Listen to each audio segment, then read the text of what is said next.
ঘূর্ণিঝড় শিলাবৃষ্টিতে তছনছ দক্ষিণ ধলাই। সরকারি সাহায্যের জন্য করুণ আর্জি খোঁজ নিলেন বিজেপি প্রতিনিধি দল। মঙ্গলবার রাতের কালবৈশাখী ঝড় ও শিলাবৃষ্টিতে ক্ষতিগ্রস্ত এলাকা পরিদর্শনে মাঠে নামলেন জেলা প্রশাসনের কর্তা ব্যক্তিরা। সোনাই রাজস্ব চক্র আধিকারিক কার্যালয়ের কানুনগো পাটোয়ারি বিদ্যুৎ বিভাগের কর্মী ও আপাতকালীন বিভাগের কর্মীরা বিভিন্ন এলাকা পরিদর্শন করেন।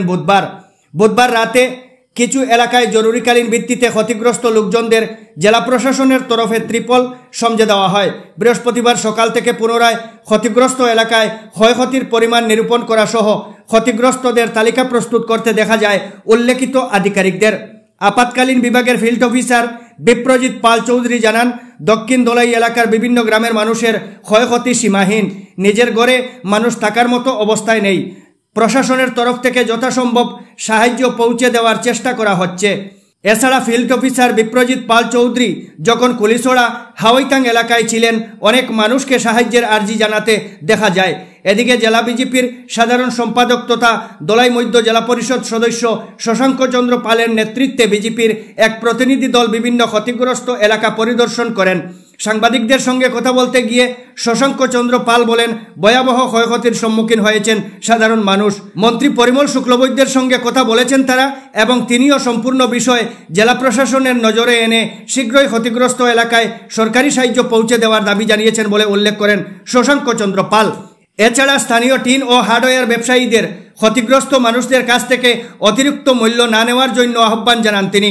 বিজেপির প্রতিনিধি দলে ছিলেন জেলা বিজেপির অন্যতম সদস্য ভূষণ চন্দ্র পাল, ধলাই নরসিংপুর মণ্ডল সভাপতি বিধান চন্দ্র পাল, জেলা ওবিসি মোর্চার সভাপতি কৃষ্ণজীবন দেবনাথ, কুটন দে, প্রভাত বৈষ্ণব, জসিমউদ্দিন বড়বইয়া প্রমুখ। এদিকে বিদ্যুৎ পরিষেবা স্বাভাবিক করে তুলতে প্রচেষ্টা অব্যাহত রেখেছেন বিদ্যুৎ বিভাগের কর্মীরা। Bureau report, Y24 news.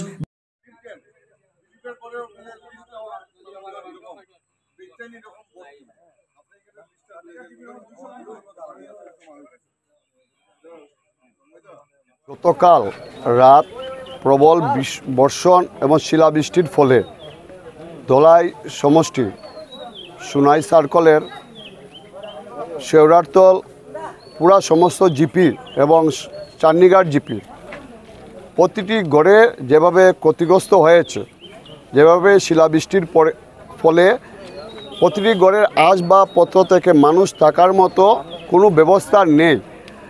তার জন্য আমাদের আসাম সরকারের মাননীয় মন্ত্রী পরিমল শুক্লবৈদ্য মহাশয়ের নির্দেশে ভারতীয় জনতা পার্টির যারা দলের কর্মীরা আছেন তারা সবাই মাঠে নেমেছেন।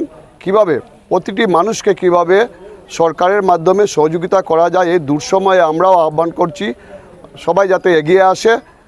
আর সঙ্গে সঙ্গে আমাদের এই গ্রামের, আমাদের শেওড়ারতল চান্নিঘাট গ্রামের অনেক মারা, দাদারা, দিদিরাও গোয়ার বাড়ি ছুট্ট হয়ে তারা রাস্তায় নেমে গিয়েছে। তারা আজকে রাত্রে যদি গতকালকের মতো অবস্থা হয় কীভাবে থাকবে, তার জন্য মাননীয় মন্ত্রী মহাশয় আমাদের জেলা উপায়ুক্ত মহাশয়ের সঙ্গে যোগাযোগ করেছেন, এডিসি সাহেবদের সঙ্গে যোগাযোগ করেছেন, সার্কল অফিসার সহ ডিজাস্টার ম্যানেজমেন্টের ডিপার্টমেন্টে যারা আছে তাদেরকে বলেছেন যুদ্ধকালীন তৎপরতায় সরকারের পক্ষ থেকে যেগুলা সুবিধা কম সময়ের মধ্যে তাদেরকে দেওয়া যায়, আজকে রাত্রের মধ্যে যাতে তাদেরকে তেরপালের ব্যবস্থা করে দিয়ে আগামী দিনে যাতে তাদের আরও সুবন্দোবস্ত করা যায় তার ব্যবস্থা সরকার পক্ষ থেকে করা হচ্ছে। আমরাও উপস্থিত হয়েছি। সঙ্গে আমরা একটা আহ্বান জানাচ্ছি, আমাদের এই অঞ্চলে যারা ব্যবসায়ীরা আছেন, বিশেষ করে হার্ডওয়্যারের যারা ব্যবসায়ীর দোকানদাররা আছেন, ওনাদের কাছে আহ্বান জানাচ্ছি এই দুঃসময়ে আপনারাও এগিয়ে আসুন। যারা আপনাদের দোকানে যাচ্ছে যাতে আপনাদের যে ন্যায্য যেটি রেট আছে সেই রেটেই আপনারা বিক্রয় করবেন, যাতে অযথা এই গ্রামবাসীর বা জনসাধারণের যাতে কোনো ধরনের হয়রানির শিকার যাতে না হয়, যাতে দ্রব্যমূল্য যাতে টিনের মূল্য যাতে বৃদ্ধি করা না হয় তার আহ্বান জানাচ্ছি। সঙ্গে সঙ্গে সরকারের পক্ষ থেকেও যেগুলা সুযোগ সুবিধা আপনাদের এই অঞ্চলের মানুষকে দেওয়া যায় তার ব্যবস্থা আমাদের সরকার এবং আমাদের দল। আজকে